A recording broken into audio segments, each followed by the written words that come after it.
প্ৰতিবাদ মোৰ 2022 আৰম্ভ হৈছে ধেমাজিত অবিৰত চলি থাকিব। মূল কাৰণটো হৈছে আমাৰ যিখন ৰাষ্ট্ৰীয় পতাকা, যিটোৰ অসম তথা ভাৰতৰ প্ৰতিজন নাগৰিকৰ সন্মান জড়িত হৈ আছে, এই পতাকাখন আজি ভাৰত চৰকাৰৰ বিজেপি নেতৃত্বাধীন ভাৰত চৰকাৰে বহুত অসন্মানিত কৰা দেখা পাইছোঁ।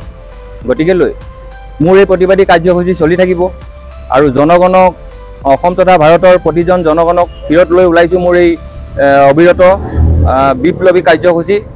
আৰু ইয়াতে অংশগ্ৰহণ কৰিবৰ বাবে সমূহ অসম তথা ভাৰতবাসীক মোৰ অন্তৰৰ আশীষ কামনা কৰিছোঁ। প্ৰতিবাদ অবিৰত চলি থাকিব।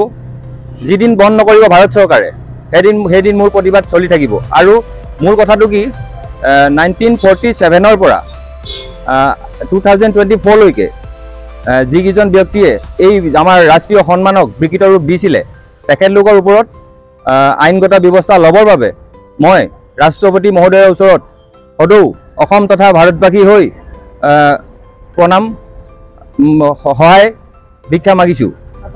মই বিচাৰোঁ এখন ৰাষ্ট্ৰীয় এটা সন্মান, ইয়াত আমাৰ সকলো জড়িত হৈ আছে। স্বাভিমান, প্ৰত্যেকজন নাগৰিকৰ মৰম তথা 24টা সন্মান জড়িত হৈ আছে। আৰু বিশেষ মই মোদী ডাঙৰীয়াৰ লগত মই এই সপক্ষে আলোচনা কৰিব বিচাৰোঁ। আৰু ৰাষ্ট্ৰীয় পৰ্যায়ৰ বস্তু ৰাষ্ট্ৰীয় পৰ্যায় হিচাপে সন্মান হিচাপে ৰাখক, তাৰে কামনা কৰিছোঁ। এই বিষয়ে আলোচনা কৰি সকলো ৰাইজে পোৱাকৈ যথাসম্ভৱ সন্মান সহকাৰে পোৱাকৈ আৰু বিকৃত ৰূপ নহওক, প্ৰত্যেক জনতাই কিদৰে পাব লাগে সেইটো ভাৰত চৰকাৰৰ লগত আলোচনা কৰি সিদ্ধান্ত লোৱা হ'ব। এইটো আপোনাৰ অতি অসন্মান দেখা পাইছোঁ, বজৰুৱা হৈছে। আমাৰ ৰাষ্ট্ৰীয় সন্মানটো বজৰুৱা হ'ব নালাগে। দেখিছোঁ ধৰক আজি ভাৰত চৰকাৰে হয়তো ফুটপাথত বেলি দিছে আৰু আমাৰ দুখীয়া জনসাধাৰণক যি এটা চৰকাৰৰ সাহায্যৰ চাউল দিয়ে, তেখেতলোকে চাউলৰ লগতো পতাকাখন আপোনাৰ ৰাইজক এৰি দিছে।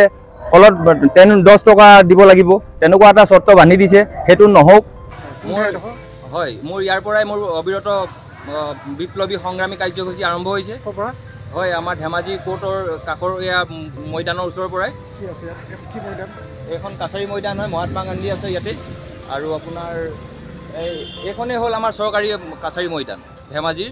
আৰু গোটেই অসম তথা ভাৰতবৰ্ষত মোৰ এই প্ৰতিবাদ কাৰ্যসূচী চলি থাকিব অবিৰত।